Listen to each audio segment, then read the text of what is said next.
This segment is brought to you by Manuka honey. You guys know I'm absolutely obsessed with this stuff because of its health benefits, prebiotics, high in antioxidants. But most importantly for me, it is just delicious. Yeah, it's absolutely so good. You told me you've been putting it on ice cream lately. Ice cream, whipped cream on coffee, put it on top of that. Yeah, it is just, my favorite way I think is to eat it just by the spoonfuls, which means that it's going to be a great snack for me to take on the plane when I go to Scotland. So happily, it comes in some of these tidy little convenient packages. You can buy a whole box of them. And I am going to be putting some of those in my snack pouch to take on the plane because I really like to have not only things that are tasty, but that are healthy. And this is definitely healthy, unlike the chocolate chip cookies that I'm also going to be taking to participate, and they are not healthy. But I can use this. I can spread it on crackers. I can just take it directly out of the pouch because that's actually the way I like it best, is just straight. Though I did bring one of my little wooden spoons to go along with it. So if you guys want a really healthy on the airplane snack that you can eat on the go, I would definitely recommend the Manuka honey in these handy little stick packs. We're going to be doing something a little bit different today. We're going to revisit a video that I actually did in my former garden, and the reason why is because the topic of it is 7 bulletproof plants for summer in the South, or something to that effect. And I want to revisit those plants because next week it is really, really getting hot. It's probably already hot where you are. Thankfully, I am beating the heat just in time. I'm leaving for Scotland. I'm not sure when you guys will see this.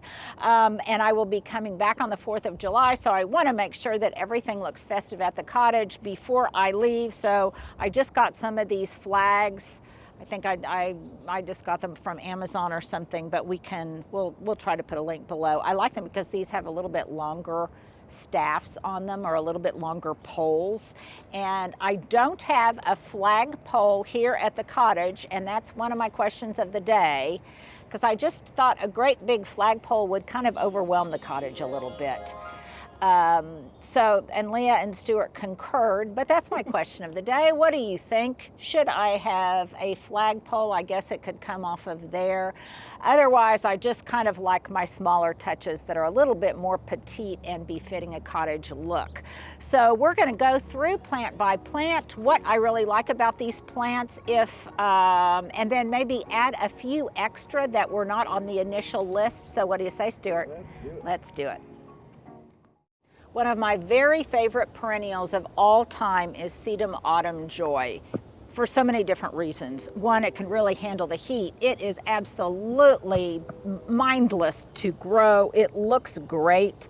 This one is in bloom. The one I showed in the former video was not in bloom. It's a fabulous pollinator. I love to use the blooms as cut flowers, and propagating it is as easy as just taking a stem and sticking it in the ground. And you guys saw me doing that in an earlier video. This little guy right here was one of those propagation attempts right there. So if I wanted to spread this all the way up and down the east side of Autumn's Edge, I could do that, which also is another reason I love it, because it looks beautiful in the fall as it turns this kind of russet pink.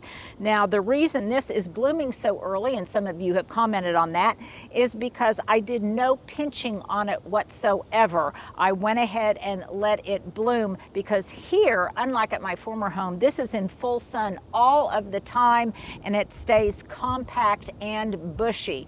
At my other location, it would tend to get kind of leggy, and so I would pinch it back to keep it more compact. But I love the way this looks. I believe it's a Sedum Autumn Joy. There are so many new varieties, so many new cultivars, but every one of them is absolutely wonderful. So it was one that I definitely wanted to have in the new cottage garden. Another reason all of these were on my list is because not only are they very sun and heat tolerant, but they are also drought tolerant, my having just irrigated notwithstanding. It's about 7 7:30, 7:15, 7:30 this morning, and my sprinkler comes on early. Okay, another sedum that I talked about, and I just in general love sedums. They perform beautifully. They sometimes do require some tending and some pinching back. But another one that I alluded to, I believe, was sedum pure joy. This was a proven winter plant. It tends to grow with smaller leaves. It's a little bit more compact. I love to use it as a container plant, and I just propagated this by just sticking some pieces in here. You can see how there's a mother plant here, and then there are some more over here. I have found that in some cases it tends to do better for me in containers than in the ground.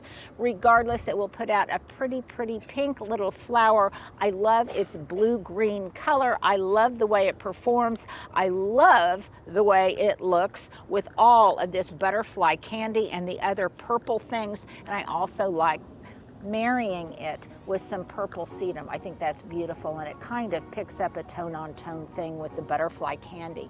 So that is another perennial that definitely I wanted to include in this garden.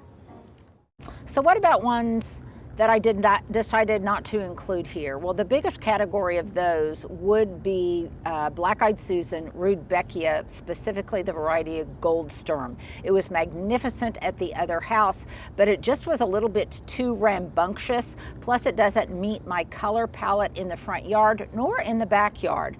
And so because of that, I decided to exclude it, but it is a wonderful plant. If you want a punch of gold in mid to late summer, it's really beautiful. Transitions great into fall. If you like those really hot autumnal looking colors, I think it's wonderful. It would have been beautiful on autumn's edge, but again, it just was a little too strident to match, and I think companion beautifully with the purples, the pinks, the whites, and the lavenders that I have here. So that is one that I mentioned in the former list that I decided not to include. Now let's go back to those that I did. Another reason that I wanted to update this video is because in the previous one, a lot of the flowers and the perennials that I mentioned were not in bloom based on the time of year that I recorded it. These are in bloom, and so I can show you what they look like in real time, but I can also talk to you a little bit about some improved varieties or some varieties that really speak to me right now. One of the categories was the ever reliable Daisy. I think they are so sweet and they freshen up any landscape. I think they look beautiful here as a really bright spot of white and yellow on autumn's edge.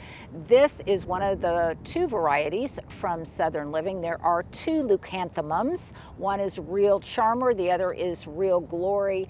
These, I think, perform exceptionally well, better than some of the older varieties. As long as I keep them deadheaded, they keep putting out really gorgeous, very substantial flower heads that tend to be more long-lived than the other types of varieties of daisies. They make great cut flowers. They grow a little bit shorter, a little more sturdy. I don't have to pinch them back, and the foliage, I think, is every bit as attractive as the bloom itself.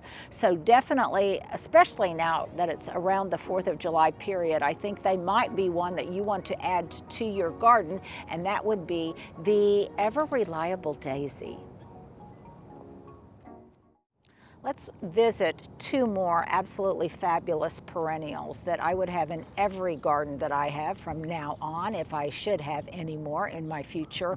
Number one is a new one that I did not list, I don't believe, in the previous episode, and that is Penstemon. There are different varieties. This one might be Husker Red. All of them I think are beautiful, as much because of the drama of the foliage and the purple stems and the purple seed heads once they bloom, as they are from when they're in fresh bloom in kind of a white to pinkish tones. They're statuesque, they're gorgeous, they make a perfect foliar contrast, I think, to things like Fire Chief Arborvitae, the butterfly candy, and then they also are a brilliant foil and a brilliant companion for another perennial that I did mention. Mine is just now coming into bloom, and that is tall phlox.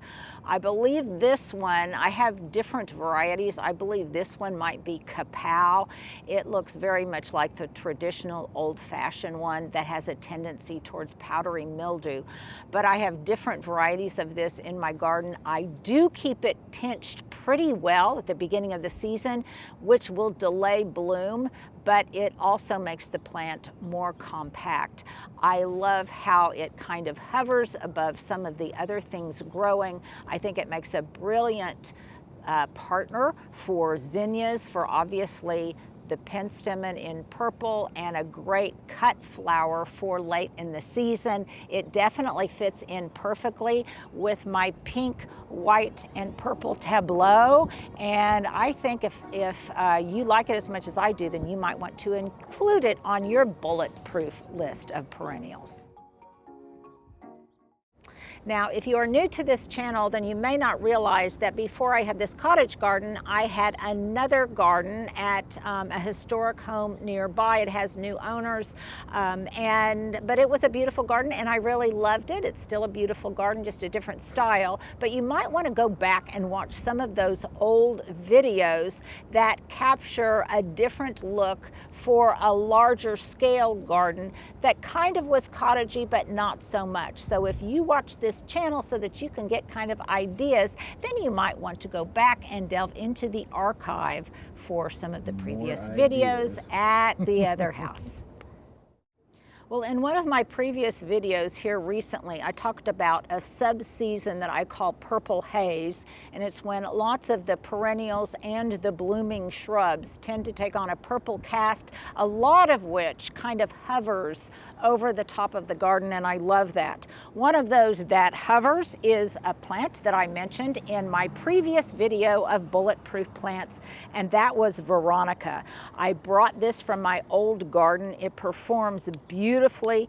I don't know what variety this is, but I love the lavender version of it versus the darker purple or the darker blue. I think there's one called Sunny Border Blue or something like that, but I love these Veronicas. Southern Living also has some smaller speedwells that grow a little bit more diminutively, and you can find those in the Southern Living Plant Collection perennial list. So that definitely I brought with me because it is perfect for my color palette. But to that, I have added one that is a little bit similar, and that is salvias. Salvias in general, I have found indispensable in my new garden. Specifically, I have talked ad nauseum about East Friesland. There's now a West Friesland, I understand. This one blooms this gorgeous purple. It starts blooming in spring in tandem even with the tulips, and then it keeps putting out these blooms all season long, all the way to first frost, if I keep it deadheaded and cut back like I have here. So even though it's a little bit more high maintenance because it requires lots of deadheading, it's definitely stellar. It's tough. It will go to seed pretty easily, but not in an obnoxious way. It can handle this southern exposure, drought, very, very high sun and high heat, and because of that, it's another winner on my list. Well, I am in Oklahoma after all, and I have to have a quintessential prairie plant that is a native that grows beautifully on the prairie, particularly down by the Wichita Mountains. It tends to grow in tandem a lot with a plant called gay feather. I love the way this and liatris look together. And while I don't have any of that gay feather, I do have the very classic native Echinacea purpurea, i.e. purple coneflower. This is very, it's a little bit wilder looking. It's got a paler pink petal, and it's got a beautiful orange seed head. I think it's beautiful. I don't have a lot of it right now, but a little bit of it has gone to seed through here, and I will probably encourage it. This was a gift to me from a friend. Last season, I added a number of a much more cultivated variety of it, version of it. This was Crazy Pink, a tiny little dark pink variety with a smaller flower head. That's in the Southern Living Plant Collection, one of their perennials, and I love it. I actually had a lot more of it. I think I suffocated some of it out or it died during the cold, but nevertheless, I might plant more of it again next year. Right by your foot, Stuart, by your left foot. Yeah, there's another blob of it, blob being the horticultural term, that is just now starting to come into bloom. So it is surefire, it's a native, it's a great pollinator, it is a beautiful color, it is tough, and it looks great in tandem, I think, in blooming in profusion, hopefully, with other things like prairie grasses, with, as I said earlier, liatris or gay feather, and it's just really a tough, reliable perennial for Oklahoma, so of course I had to include it in this Oklahoma garden.